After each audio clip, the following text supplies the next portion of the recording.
I have listened carefully, and there is only one name that will epitomize you. I shall call you that name.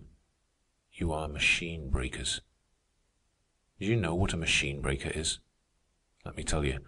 In the 18th century, in England, men and women wove cloth on hand looms in their own cottages. It was a slow, clumsy, and costly way of weaving cloth, this cottage system of manufacture.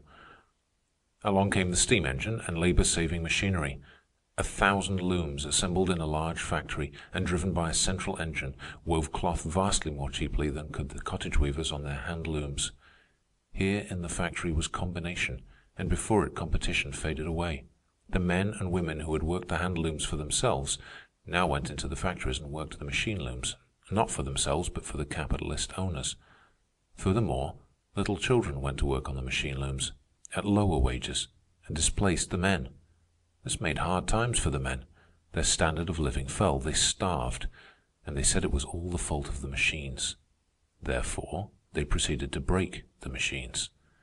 They did not succeed, and they were very stupid. Yet you have not learned their lesson. Here are you, a century and a half later, trying to break machines. By your own confession, the trust machines do the work more efficiently and more cheaply than you can. That is why you cannot compete with them. And yet you would break those machines. You are even more stupid than the stupid workmen of England. And while you maunder about restoring competition, the trusts go on destroying you.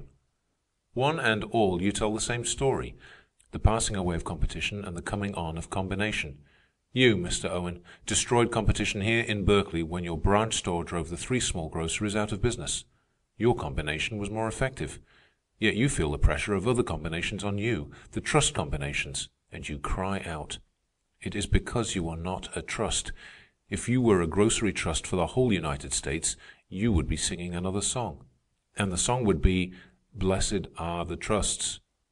And yet again, not only is your small combination not a trust, but you are aware yourself of its lack of strength. You are beginning to divine your own end. You feel yourself and your branch stores a pawn in the game. You see the powerful interests rising and growing more powerful day by day. You feel their mailed hands descending upon your profits and taking a pinch here and a pinch there, the railroad trust, the oil trust, the steel trust, the coal trust. And you know that in the end they will destroy you, take away from you the last % of your little profits. You, sir, are a poor gamester. When you squeezed out the 3 small groceries here in Berkeley by virtue of your superior combination, you swelled out your chest, talked about efficiency and enterprise, and sent your wife to Europe on the profits you had gained by eating up the 3 small groceries. It is dog eat dog, and you ate them up. But on the other hand, you are being eaten up in turn by the bigger dogs. Wherefore you squeal.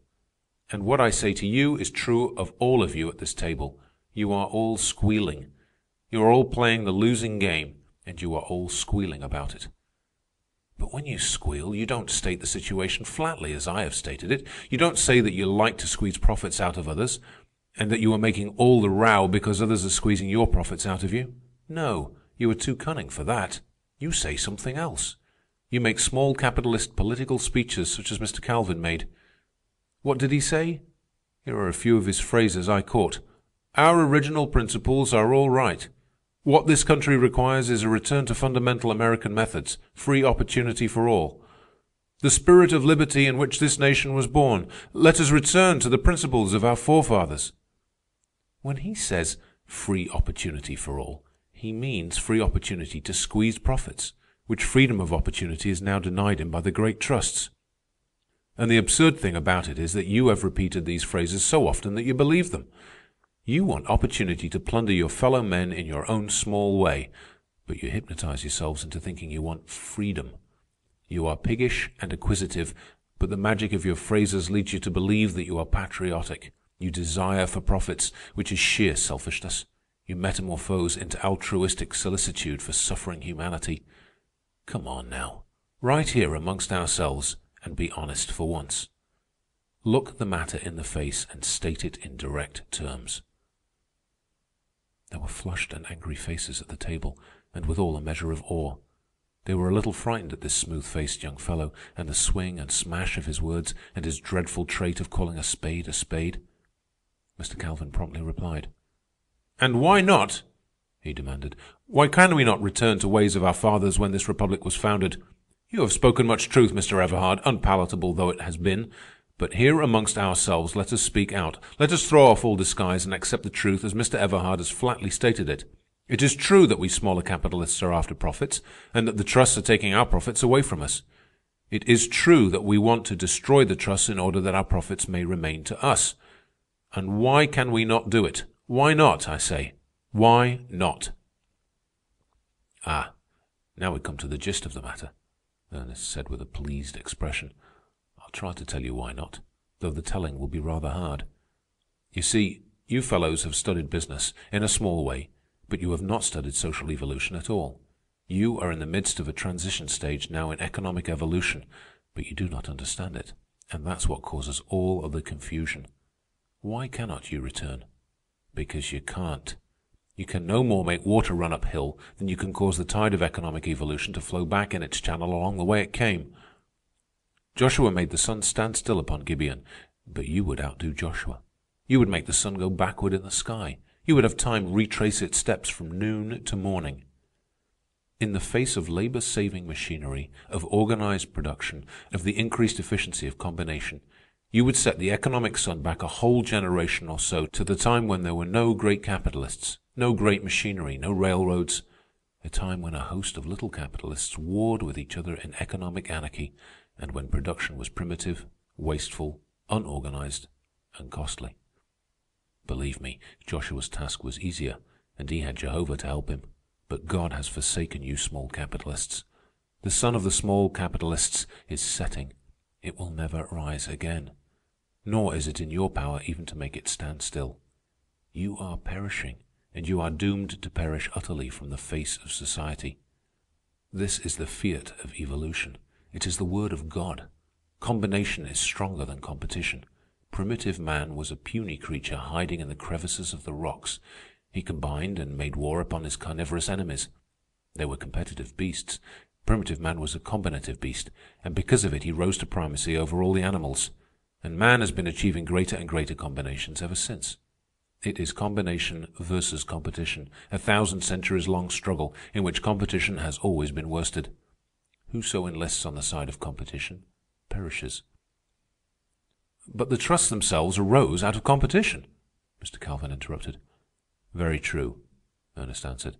"And the trusts themselves destroyed competition. That, by your own word, is why you are no longer in the dairy business." The first laughter of the evening went around the table, and even Mr. Calvin joined in the laugh against himself. "And now, while we are on the trusts," Ernest went on, "let us settle a few things. I shall make certain statements, and if you disagree with them, speak up. Silence will mean agreement. Is it not true that a machine loom will weave more cloth and weave more cheaply than a hand loom?" He paused, but nobody spoke up.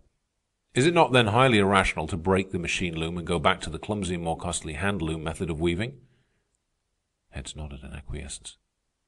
"Is it not true that that known as a trust produces more efficiently and cheaply than can 1,000 competing small concerns?" Still no one objected. "Then is it not irrational to destroy that cheap and efficient combination?" No one answered for a long time. Then Mr. Kowalt spoke. "What are we to do, then?" he demanded.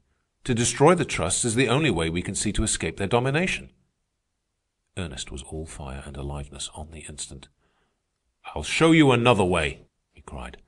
"Let us not destroy those wonderful machines that produce efficiently and cheaply. Let us control them. Let us profit by their efficiency and cheapness. Let us run them for ourselves. Let us oust the present owners of the wonderful machines, and let us own the wonderful machines ourselves.